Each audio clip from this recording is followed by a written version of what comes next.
Assalamualaikum warahmatullahi wabarakatuh. Waalaikumsalam.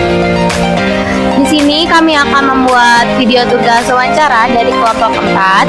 Saya Radia Bilkis. Saya Husna Farmianti. Saya Kiran. Saya Bahri. Dan saya Haris. Dan di sini kita akan mewawancarai Bapak Muhammad Haris. Bapak, sebelumnya saya minta waktunya sedikit ya. Saya izin bertanya. Bapak atas nama siapa? Muhammad Haris. Langsung ke pertanyaan ya, Pak. Apa saja tugas utama petugas pemadam kebakaran selain memadamkan api? Oke, tugasnya itu ada 5 poin. 1. Pencegahan dan pengendalian kebakaran. 2. Pemadaman kebakaran. 3. Penyelamatan korban. 4. Pemberdayaan masyarakat. 5. Penanganan bahan berbahaya dan beracun. Oke, Pak. Pertanyaan kedua, bagaimana langkah pertama yang dilakukan ketika menerima laporan kebakaran? Kita respon, kita catat alamat, nama pelapor, setelah lengkap, kita baru berangkat. Oke, baik.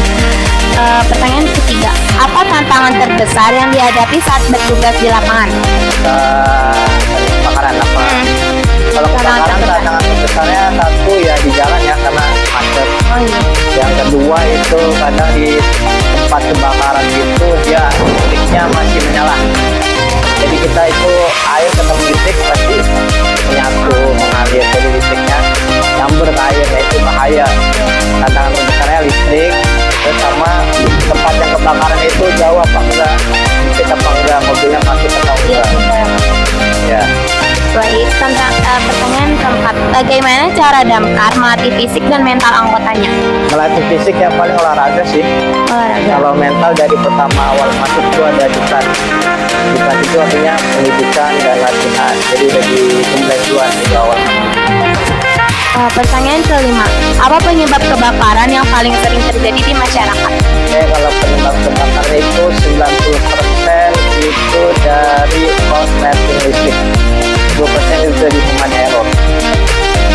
Jadi korsleting listrik itu jadi arus pendek di aliran listrik itu di rumah itu udah lama banget, jadi nggak dicek lagi itu kabel-kabel itu mudah terbakar. Kalau human error itu kayak nabur, korek api, anak kecil dan lain-lain.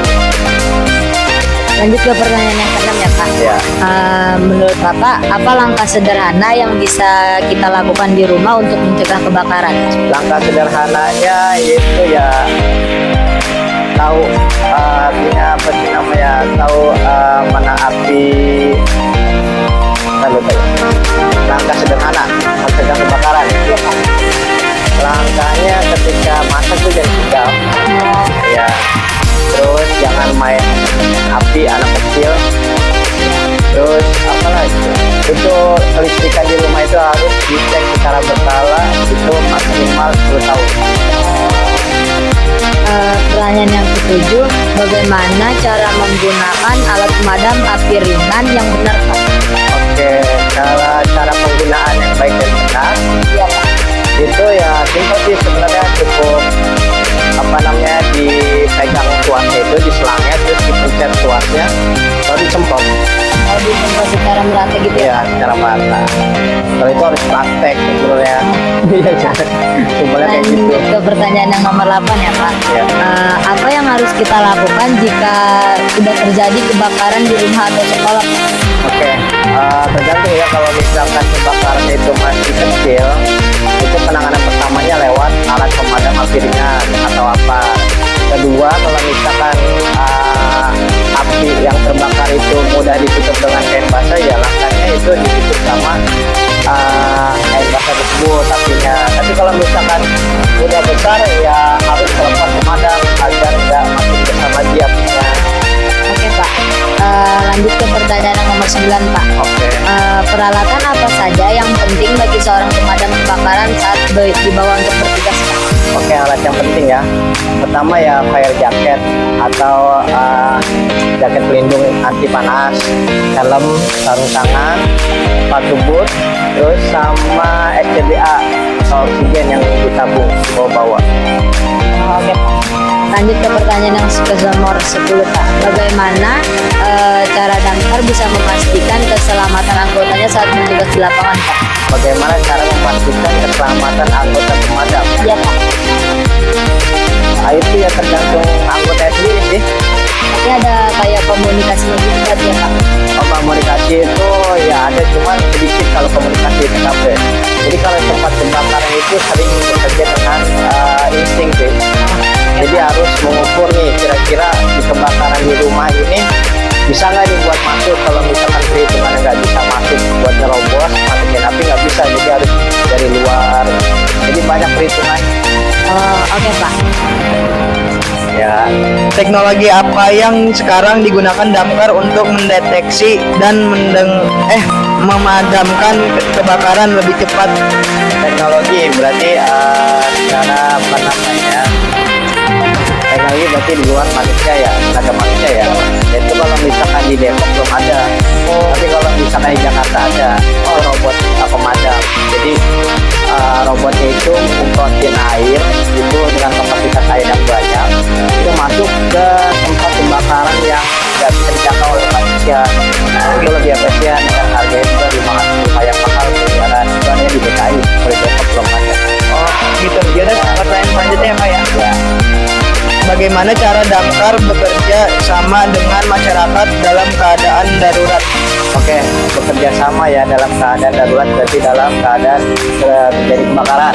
Bekerja samanya itu satu, ketika terjadi kebakaran itu masyarakat diminta untuk menjauh dari tempat kebakaran. Karena kalau misalkan orang berkerumunan di tempat kebakaran itu kita terganggu buat bekerja. Itu satu. Kedua, itu kalau misalkan terjadi kebakaran itu harus cepat dilakukan pemadam kebakaran. Karena kebakaran itu proses terbakarnya benda-benda yang mulai dibakar itu cepat banget. Satu rumah itu bisa 10 menit terbakar. Cepat banget kan? Iya Pak. Ya, terus apalagi yang ketiga itu masyarakat itu harus punya aparat pelindung api ringan. Ya, terus yang keempat itu masyarakat juga harus ngerti itu bahaya kebakaran itu seperti apa, terjadinya apa, dan sebabnya apa. Tuh. Kita lanjut ke pertanyaan ke-13. Berapa banyak pemadam kebakaran saat awal kali masuk untuk push up dan sit up-nya? Apa? Target berapa banyak Pak? Target berapa banyak? Iya, push up dan sit up. Maksudnya olahraga gitu. Iya, Kalau itu emang nggak ada target sih. nggak ada target. Cuman ya kebugaran anggota aja sih. Ya. Gitu. Jadi setiap anggota itu tergantung, ada yang mau ngasih giginya olahraga, ada yang apa namanya emang siaga aja gitu.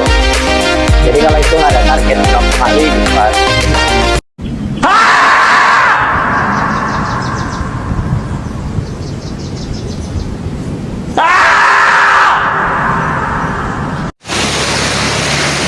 Oke guys, jadi sekarang kita sudah selesai mewawancarai Bapak Syarif. Nah, kita banyak banget dapat edukasi. Nah, kalian mau tahu nggak di sini ada apa aja? Mari kita simak. Guys, jadi biasanya ada pemadam saat lagi misalkan ada saudara-saudara yang lagi ada di sini, tentu pada pikir agar mobil pemadam itu cepat sampai ke lokasi tujuannya. Dan di sini ada tempat untuk isi air. Di sini terdapat kolam untuk memadamkan api. Oke guys, jadi di sini tuh ada mobil pemadam kebakaran yang biasa digunakan untuk pemadam kebakaran untuk bertugas di lapangan. Mobil pemadam kebakaran ini punya kecepatan 80 sampai 1 km per jam. Terima kasih untuk Bapak Damkar atas jawaban-jawaban yang telah kita siapkan dari pertanyaan tadi. Sekian dari kami. Wassalamualaikum warahmatullahi wabarakatuh. Waalaikumsalam.